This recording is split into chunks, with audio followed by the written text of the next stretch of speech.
তো হ্যালো বন্ধুরা, তো আবার একটা নতুন ভিডিও নিয়ে চলে আসলাম তোমাদের সামনে। তো এই ভিডিওতে আলোচনা করতে চলেছি ইস্ট বেঙ্গল ক্লাবকে নিয়ে। অবশেষে ইস্ট বেঙ্গল ক্লাব দল গঠনের কাজ শুরু করে দিল পরের মরশুমের জন্য। তো ইস্ট বেঙ্গল ক্লাব দুজন ভারতীয় সেরা মিডফিল্ডারকে দলে নিতে চাইছে। তো ইয়ং প্লেয়ার, তো তাদেরকে কিন্তু দলে নিতে চাইছে ইস্ট বেঙ্গল ক্লাব। তো কোন দুই প্লেয়ারকে দলে নিতে চাইছে তো তোমাদেরকে এই ভিডিওতে বলবো। তো ভিডিওটা কিন্তু গুরুত্বপূর্ণ হতে চলেছে। তো পুরো ভিডিও দেখার জন্য কিন্তু অনুরোধ রইল তোমাদের কাছে। আর ভিডিও ভালো লাগলে অবশ্যই একটা লাইক করে চ্যানেলটাকে সাবস্ক্রাইব করে দিও ইস্ট বেঙ্গলের সমস্ত রকম আপডেট পাওয়ার জন্য। তো east Bengal versus Punjab FC, তো যে ম্যাচটা হলো, তো সেই ম্যাচে কিন্তু ইস্ট বেঙ্গল 3-1 গোলে কিন্তু জিতলো। তো তোমরা সকলেই জানো। তো ইস্ট বেঙ্গলের প্রত্যেকটা প্লেয়ারই কিন্তু অসাধারণ কিন্তু খেলেছে পাঞ্জাব এফসির বিরুদ্ধে। তো পাঞ্জাব এফসির ঘরের মাঠে 3-1 গোলে কিন্তু হারালো ইস্ট বেঙ্গল। তো ইস্ট বেঙ্গলের হয়ে গোল করেছে মহেশ, দিমিত্রিয়ান ডিয়ামান্টাকোস এবং লালসুং লুঙ্গা। তো কার গোলটা সব থেকে ভালো লেগেছে অবশ্যই ভাই কমেন্ট করে জানাও। তো দিমিত্রিয়ান ডিয়ামান্টাকোস অনেকদিন পর কিন্তু গোল করলো ইস্ট বেঙ্গলের জার্সি গায়ে। তো অনেকদিন কিন্তু গোল করেনি, তো পাঞ্জাব এফসি ম্যাচে কিন্তু গোল পেল অবশেষে। তো মেসি আসার পর থেকে কিন্তু দিমিত্রিয়ান ডিয়ামান্টাকোস ভালো খেলছে, তো তোমরা বলতেই পারো। তখন এটাই দেখার বিষয় পরের যে ম্যাচটা রয়েছে ইস্ট বেঙ্গলের হায়দ্রাবাদ এফসির সঙ্গে হোম ম্যাচ ইস্ট বেঙ্গলের। তো সেই ম্যাচটা হবে 26শে ফেব্রুয়ারি। খেলাটা শুরু হবে সন্ধ্যা 7:30টার সময়। তো এখন এটাই দেখার বিষয় পরের ম্যাচে দিমিত্রিয়ান ডিয়ামান্টাকোস গোল করতে পারে নাকি। আশা করছি পরের ম্যাচে দিমিত্রিয়ান ডিয়ামান্টাকোস গোল করবে।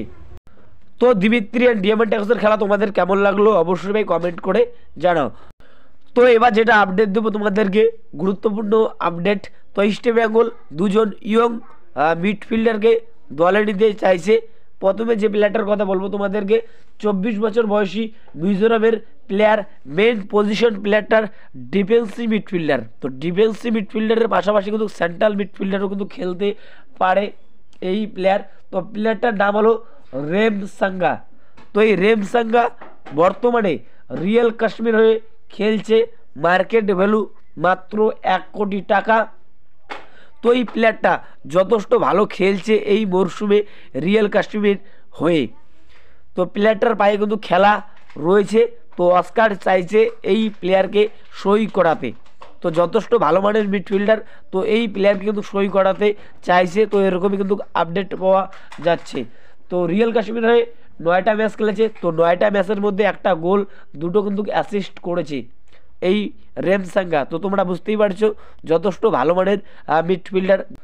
তো এই রেমসাঙ্গাকে কিন্তু দলে নিতে চাইছে ইস্ট বেঙ্গল ক্লাব। তো এরকমই কিন্তু আপডেট পাওয়া যাচ্ছে। তো এখন এটাই দেখার বিষয় এই প্লেয়ারকে সই করাতে পারে নাকি ইস্ট বেঙ্গল ক্লাব। তো যদি সই করায় তাহলে ইস্ট বেঙ্গল টিমের জন্য কিন্তু ভালো হবে, আর অস্কারের হাতে কিন্তু আরেকটা অপশন কিন্তু বাড়বে। তো 2 নম্বর যে প্লেয়ারটার কথা বলবো তোমাদেরকে, তো সেই প্লেয়ারটাকে সকলেই চেনো। তো সেই প্লেয়ারটা হলো চেন্নাই এফসির player, main position defensive midfielder. তো সেই প্লেয়ারটা হলো জিতেশ্বর। তো জিতেশ্বরকে তো তোমরা সকলেই চেনো, যথেষ্ট ভালো মানের প্লেয়ার। তো প্লেয়ারটার পায়ে কিন্তু খেলা রয়েছে। তো কোচ কার্লোস কুয়ারদাতের আমলেও কিন্তু এই জিতেশ্বরকে কিন্তু সই করাতে চেয়েছিল ইস্ট বেঙ্গল, তো তখন কিন্তু সই করাতে পারেনি। তো এখন অস্কারের আমলেও কিন্তু এই প্লেয়ারটাকে সই করাতে চাইছে ইস্ট বেঙ্গল ক্লাব। তো এখন এটাই দেখার বিষয় এই প্লেয়ারকে সই করাতে পারে নাকি। তো প্লেয়ারটা যথেষ্ট ভালো মানের প্লেয়ার। তো এই মরশুমে জিতেশ্বর একদমই কিন্তু গেম টাইম পায়নি, তো তোমরা সকলেই জানো। তো চেন্নাই এফসির কোচ এই প্লেয়ারটাকে বেশি কিন্তু গেম টাইম কিন্তু দেয়নি। তো সেই কারণে জিতেশ্বর কিন্তু নিজে থেকে কিন্তু দল ছেড়ে দিচ্ছে। তো এরকমই কিন্তু আপডেট পাওয়া যাচ্ছে। তো ইস্ট বেঙ্গলও চাইছে এই প্লেয়ারকে সই করাতে। তো ইয়ং প্লেয়ার, তো প্লেয়ারটার বয়সও কিন্তু কম, যথেষ্ট ভালো প্লেয়ার। তো এখন এটাই দেখার বিষয় এই প্লেয়ারকে সই করাতে পারে নাকি। তো জিতেশ্বর কিন্তু দল ছাড়ছে, তো তোমরা ধরে নাও। তো এই ভিডিওতে তোমাদেরকে এতটুকুই বলার ছিল, যতটুকু আপডেট পেয়েছি তো তোমাদেরকে বললাম। আর তোমরা অবশ্যই ভাই কমেন্ট করে জানাও এই দুই মিডফিল্ডারের মধ্যে কোন মিডফিল্ডার ইস্ট বেঙ্গল টিমে আসলে সবথেকে ভালো হবে, জিতেশ্বর নাকি রেম সাঙ্গা।